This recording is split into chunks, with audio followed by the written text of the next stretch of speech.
आज मैं एक्सप्लेन करने वाला हूँ 2014 में रिलीज हुई एक action fantasy movie the seventh son, जिसकी IMDb रेटिंग है 5.5 आउट ऑफ 10। इस मूवी में हमें एक विचेस की रानी को दिखाया जाता है जो ऑब्वियसली ह्यूमंस से नफरत करती है और उनका नामो निशान मिटाना चाहती है। देखने वाली बात यह है कि क्या वो इस काम में कामयाब होती है या नहीं। मूवी की शुरुआत में हमें 1572 को दिखाया जाता है, जहां हम एक नाइट को देखते हैं जिसका नाम ग्रेगरी होता है। वो विचेस की रानी मेल्किन को पकड़कर एक गहरे गड्ढे में बंद कर देता है। ग्रेगरी ने उस विच क्वीन को गड्ढे में बंद क्यों किया, उसे मारा क्यों नहीं, इसका पता हमें आगे की स्टोरी में चलेगा। वो गड्ढा एक सुनसान इलाके में था जहाँ कोई आता जाता नहीं था, इसलिए मेल्किन का बाहर आना ना के बराबर ही था। ग्रेगरी उसे वहां बंद करके चला जाता है। ग्रेगरी का काम था लोगों को सुपरनैचुरल चीजों से बचाना। बेसिकली ग्रेगरी एक विच हंटर था। मेल्किन को बंद करके ग्रेगरी को लगता है कि अब ह्यूमन सेफ हैं। ग्रेगरी को लगता था कि मेल्किन की पावर समय के साथ खत्म हो जाएगी और वो उसे गड्ढे में बंद करके वहां से चला जाता है। अब हमें दिखाया जाता है कि 10 साल बीत चुके हैं और ग्रेगरी बूढ़ा हो चुका है। अब हम देखते हैं कि 10 साल के बाद ब्लड मून की रात आती है। उस रात को बुरे स्पिरिट्स की पावर बढ़ जाती थी, इसलिए मेल्किन जो 10 सालों से कैद थी उसकी भी पावर बढ़ जाती है और वो अपने आप को आजाद कर लेती है, जो कि किसी राक्षस की तरह लग रही थी।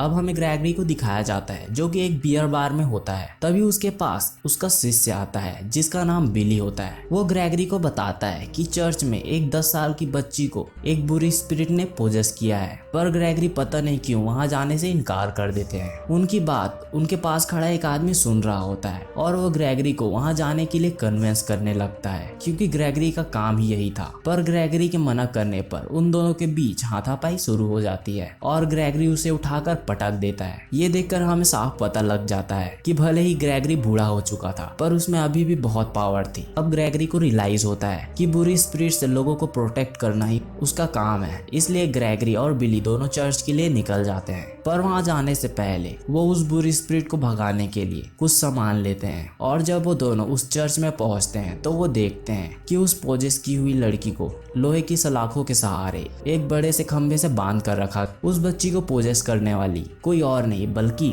मेल्किन थी, जो कि ग्रेगरी को उसके किए के लिए वार्न करने आई थी। अब मेल्किन उस बच्ची की बॉडी से बाहर आती है और हम मेल्किन के एक्चुअल रूप को देखते हैं। अब ग्रेगरी और बिली दोनों मेल्किन को पकड़ने की कोशिश करने लगते हैं, पर मेल्किन पहले से और ज्यादा पावरफुल हो चुकी थी और वो दोनों उसे नहीं पकड़ पाते और मेल्किन एक ड्रैगन का रूप लेकर वहां से उड़कर भागने वाली होती है कि तभी बिली उसे एक रस्सी के सहारे रोके रखता है और ग्रेगरी उस पर कुछ रिचुअल करता है जिसके कारण वो फिर से अपने एक्चुअल रूप में आ जाती है और ग्रेगरी मेल्किन को एक बड़े से पिंजरे में बंद कर देता है और ग्रेगरी उस पिंजरे के साथ उसे जलाने वाला होता है। तभी अचानक मेल्किन बिली को पिंजरे के अंदर खींच लेती है और बिली को मार देती है और ग्रेगरी पिंजरे को आग लगा देते हैं जिससे वो आग में जलकर मर जाए, पर मेल्किन पिंजरा तोड़कर भाग जाती है। अब सीन शिफ्ट होता है एक टॉम नाम के लड़के पर जो अपनी छोटी बहन के साथ मिलकर पिग्स को खाना खिला रहा होता है। उसी दौरान टॉम को दौरा आता है और उसे कुछ विजन्स आते हैं जिसमें उसे फ्यूचर में होने वाली कुछ चीजों के पार्ट्स दिखते हैं। ये देखकर कैट अपनी मॉम को बुलाती है ताकि वो टॉम की मदद कर सके। कुछ देर बाद उनके घर पर ग्रेगरी आता है 7वें बेटे के 7वें बेटे को लेने के लिए, क्योंकि उसका पुराना शिष्य मारा जा चुका था और वो 7वां बेटा टॉम होता है। ग्रेगरी टॉम को अपने साथ ले जाने के लिए कन्विंस करता है,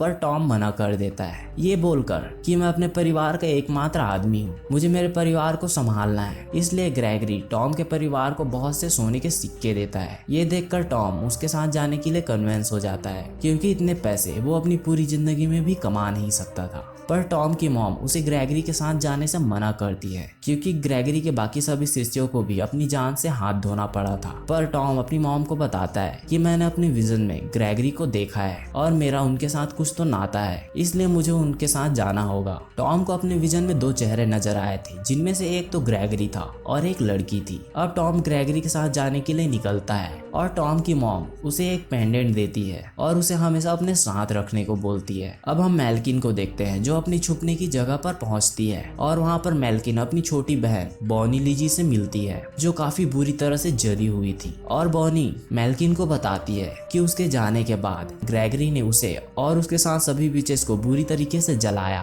और कैद कर दिया और हमारे घर को भी जला दिया। अब मेल्किन बॉनी लीजी और अपने घर को फिर से पहले जैसा कर देती है। अब अगले सीन सीन में हम ग्रेगरी और टॉम को देखते हैं जो टाउन में आए हुए थे, जहाँ पर टॉम को अपने विजन में दिखने वाली लड़की नजर आती है, पर लोग उस लड़की को जलाने के लिए ले जा रहे होते हैं क्योंकि बाकी सभी लोग उसे विच समझते थे। ये देखकर टॉम उन लोगों को ये बोलकर रोकता है कि ये एक खतरनाक विच है, इसलिए वो उसे संभाल लेगा और वो सभी उस लड़की को जाने देते हैं क्योंकि टॉम ग्रेगरी के साथ होता है और सभी जानते हैं कि ग्रेगरी एक विच हंटर है। अब टॉम उस लड़की को अपने साथ ले जाता है और उसे आगे जाकर आजाद कर देता है और वो लड़की अपने मॉम के पास चली जाती है। उसकी मॉम बॉनी लीजी होती है, मतलब उन गाँव वालों का कहना सही था कि वो लड़की एक विच है। अब हम टॉम और ग्रेगरी को देखते हैं जो कि जंगल के रास्ते अपने घर की ओर जा रहे होते हैं। रास्ते में ग्रेगरी को कुछ छलावे दिखते हैं जिसे देखकर टॉम डर जाता है और ग्रेगरी उसे बताते हैं कि ये सिर्फ एक छलावे हैं जो लोगों को डराते हैं, किसी तरह की चोट नहीं पहुंचाते। उसी दौरान टॉम को फिर से दौरा पड़ता है और उसे अपने विजन में मेल्किन नजर आती है और वो बेहोश हो जाता है। टॉम के पास फ्यूचर्स के कुछ पार्ट्स को देखने की पावर्स होती है और जब टॉम को होश आता है तो वो अपने आप को एक बोट में पाता है जिसे एक अजीब सी शक्ल वाला व्यक्ति चला रहा होता है जिसका नाम टस्क होता है। अब वो ग्रेगरी के घर पहुंचते हैं जहां पर ग्रेगरी टॉम को ट्रेन करने वाला था ताकि वो विचेस का सामना कर सके और ग्रेगरी टॉम को बताता है कि मेल्किन पेंडर माउंटेन पर छुपी हुई है और फिर से ब्लड मून की रात आने वाली थी, इसलिए उन्हें उससे पहले वहां पहुंचना था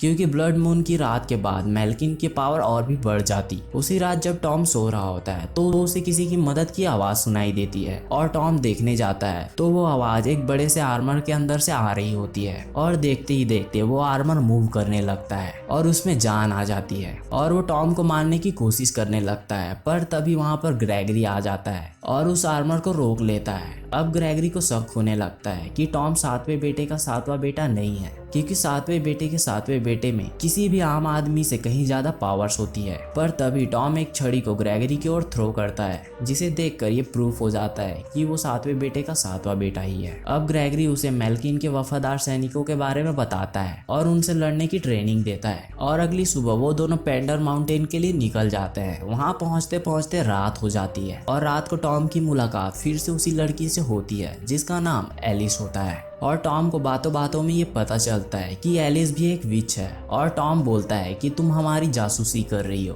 और एलिस बोलती है कि सभी विचेस बुरी नहीं होती और ऐसा बोलकर वो वहाँ से चली जाती है। अगली सुबह ग्रेगरी को ढूंढते हुए वॉल्ट सिटी से कुछ सैनिक आते हैं और वो ग्रेगरी को बताते हैं कि हमने एक खतरनाक राक्षस को पकड़ा है, इसलिए ग्रेगरी और टॉम उसके साथ चले जाते हैं। उस राक्षस का नाम उराग होता है जिसने बहुत से लोगों को मारा होता है और वो मेल्किन के सिपाहियों का सेनापति होता है। अब ग्रेगरी उस पर कुछ छिड़कता है जिससे वो अपने एक्चुअल रूप में आ जाता है और ग्रेगरी उसे जलाने के लिए टॉम को बोलता है, पर टॉम ये काम करने से मना कर देता है ये बोलकर कि मैं आपकी तरह नहीं बन सकता। ये सुनकर ग्रेगरी काफी नाराज हो जाते हैं और टॉम ग्रेगरी को छोड़कर वहाँ से चला जाता है और वॉल्ट सिटी में टॉम की मुलाकात एलिस से होती है जो कि उन पर नजर रख रही थी और एलिस ग्रेगरी के बारे में टॉम को एक बात बताती है कि ग्रेगरी जब जवान थे तो उनको एक विच से प्यार हो गया था। बेसिकली एलिस टॉम को ये बताना चाहती थी कि विच और ह्यूमंस भी आपस में प्यार कर सकते हैं। उसी दौरान टॉम को फिर से एक विजन आता है और वो एक बीस्ट को देखता है जो कि ग्रेगरी को मार रहा होता है और उसके बाद पूरी सिटी में आग लग जाती है। अगली सुबह टॉम ग्रेगरी से मिलने जाता है और ग्रेगरी टॉम को अपने और मेल्किन के बारे में बताते हैं कि उन दोनों को आपस में प्यार हो गया था,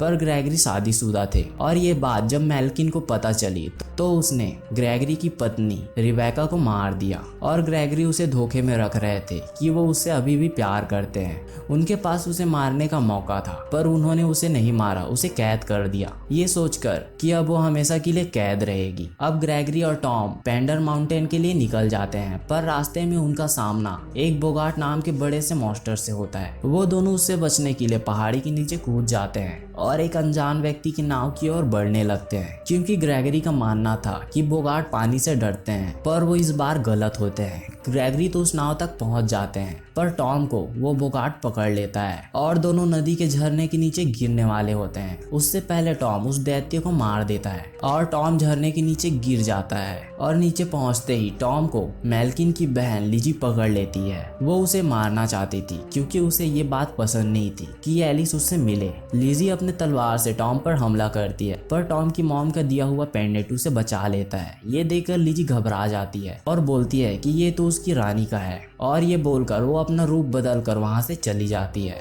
उसके बाद टॉम ग्रेगरी के पास जाता है और ग्रेगरी टॉम से बहुत खुश होते हैं क्योंकि टॉम ने अपने आप को प्रूव किया होता है बोगार्ट जैसे खतरनाक मॉन्स्टर को मारकर। और टॉम अपने पेंडेंट के बारे में ग्रेगरी से पूछता है और ग्रेगरी बताते हैं कि उसमें जो स्टोन लगा हुआ है वो स्टोन उम्ब्रान स्टोन है।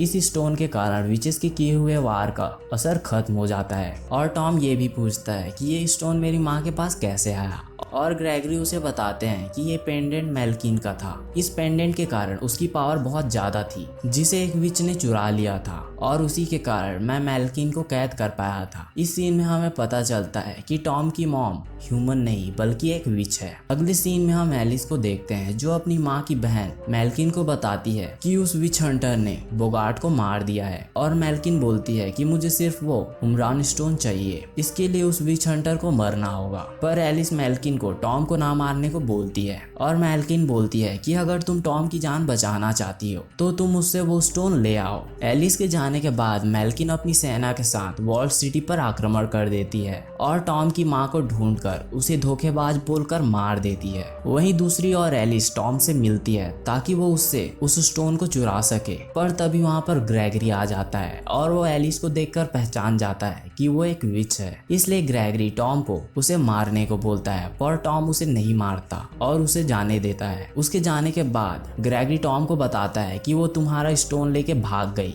और टॉम एलिस को पकड़ने के लिए उसके पीछे भागता है। पर रास्ते में टॉम को मेल्किन का सिपाही मिल जाता है और वो सिपाही टॉम को मारने की कोशिश करने लगता है, पर तभी वहां पर ग्रेगरी आ जाता है और टॉम को बचाने की कोशिश करता है। पर उसी दौरान टॉम खाई के नीचे गिर जाता है और मेल्किन का सिपाही ग्रेगरी को पकड़कर मेल्किन के पास ले जाता है। वहीं दूसरी ओर हम टॉम को देखते हैं जो कि अभी भी जिंदा होता है, और टॉम के पास उसकी माँ की आत्मा आती है और टॉम से बोलती है कि तुम मेल्किन को हरा सकते हो। इससे टॉम का हौसला बढ़ता है। आज ही ब्लड मून की रात होती है और कुछ देर बाद ब्लड मून निकलने वाला होता है, और हम देखते हैं कि मेल्किन ग्रेगरी को हिप्नोटाइज कर रही है। उसी दौरान एलिस मेल्किन को दिए हुए पेंडेंट को छीन लेती है क्योंकि उसे लग रहा होता है कि टॉम मर चुका है, इसलिए वो और बुरे कामों में मेल्किन का साथ नहीं देना चाहती थी, और वो भागने लगती है और मेल्किन भी बीस्ट बनकर उसे पकड़ने के लिए उसके पीछे जाती है। पर लिज़ी अपनी बेटी को बचाने के लिए मेल्किन को रोकने लगती है। अब टॉम भी ग्रेगरी की मदद करने के लिए वहां पर पहुंच जाता है और टॉम को वो स्टोन मिल जाता है जिसके सहारे वो मेल्किन के सिपाहियों को बारी बारी मार देता है। मेल्किन उस स्टोन के चले जाने के कारण कमजोर हो चुकी थी, पर वो लिज़ी को मार देती है और अपने रूम की ओर जाने लगती है, और उसके पीछे पीछे ग्रेगरी भी चला जाता है और मेल्किन ग्रेगरी को अपने पंजे से दबाकर मारने वाली होती है। तभी वहां पर टॉम आता है और मेल्किन को मार देता है, और वो मेल्किन की बॉडी को जला देते हैं और वहां से चले जाते हैं। और लास्ट में ग्रेगरी टॉम के हाथों में एक निशान बनाता है जो कि उसके हाथों पर भी बना हुआ था। मतलब अब से टॉम भी एक प्रॉपर विच हंटर बन चुका है, और ग्रेगरी टॉम से इस टाउन को संभालने को बोलकर वहां से चले जाते हैं, और इस तरह ये मूवी खत्म होती है। अगर आपको ये मूवी की एक्सप्लेनेशन / समरी अच्छी लगे तो प्लीज वीडियो को लाइक और कमेंट जरूर करें। Thank you.